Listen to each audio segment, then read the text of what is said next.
Tony. Grade 6. So you debated with him. How do you assess his character? Well, I would share many of David's views about politics. What Bill Shorten has done in politics is no different from National Party or Liberal Party MPs. What's happened, it happens in business, it happens in classrooms, on the sporting field. I agree with David. Beaconsfield was the very best of Bill Shorten as a communicator. There's many things that I disagree with Bill Shorten on, but he communicated, and arguably it was the best of the Labor movement. The challenge now for Bill Shorten is he's managing a party that is increasingly going left. It's not the party of Hawke, it's not the party of Keating, it's not the party of reform. It's now a party that seems to be in thrall to a union movement. It's a party that seems to be turning its back on the world. Now, the challenge for Bill Shorten is to rise above it and improve the quality of politics and policy in Australia. Now, on the surface, at least, you and he, politically and philosophically... Quite different.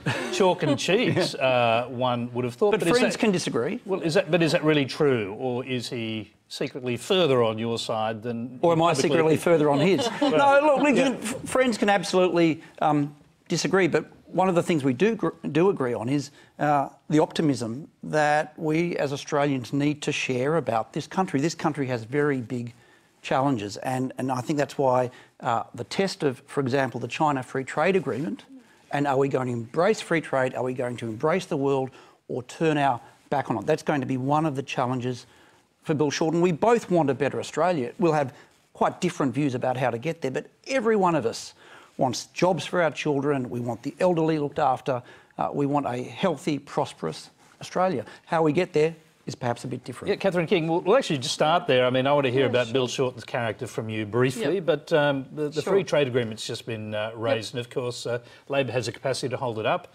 perhaps all the way through to the next election if you think you need it for an election issue. Do you think that's what will happen, or will there be a decision in the national interest to do something different? Well, let me talk first just about Bill briefly, and I think that, certainly David's article shows that Bill has an enormous capacity to build partnerships and coalitions across a whole raft of areas, and I've seen it. You saw it in disability, and you've seen it in his Australian Workers' Union days, where he really was quite a moderate in terms of being able to actually broker deals between employers and the union to get the best outcomes for workers. So that is what I've seen on display, and I've known Bill for many years, and it's a great quality to have in both the Leader of the Opposition and in a Prime Minister, that capacity to do so. So do you reckon he might be able to cut a deal with the union movement to accept the free trade agreement with China, because that's the greatest stumbling block at the moment? I think what's interesting, well, the greatest stumbling block at the moment is that, the government has said, and Andrew Robb, who, has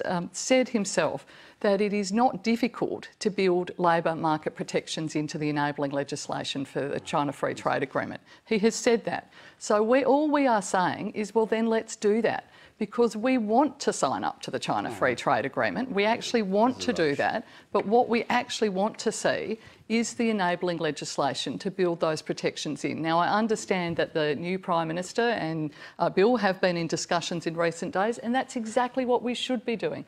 You can't just talk about we need to have bipartisanship. It does mean that the government has to reach out and say, well, OK, where are you worried? What are you worried about? We want to find out. How can we resolve it? Let's hear from Barnaby Joyce. That's starting to happen rather than doing this. His mumbling is getting increasingly loud. It was all beer and Skittles there for a while till they came out with that. Look, honestly, the Chinese Free Trade Agreement, if we turn this down or look like we're turning it down, and we have to get to Christmas with it passed. If we turn it down, that is hundreds of dollars a head off the price of cattle. This is something that Jay Weatherill, a left-wing Premier, says, for God's sake, get it through. It's something that Daniel Andrews, a left-wing Premier, says, for God's sake, get it through. Anastasia Palaszczuk, another left-wing Premier, says, for God's sake, get it through.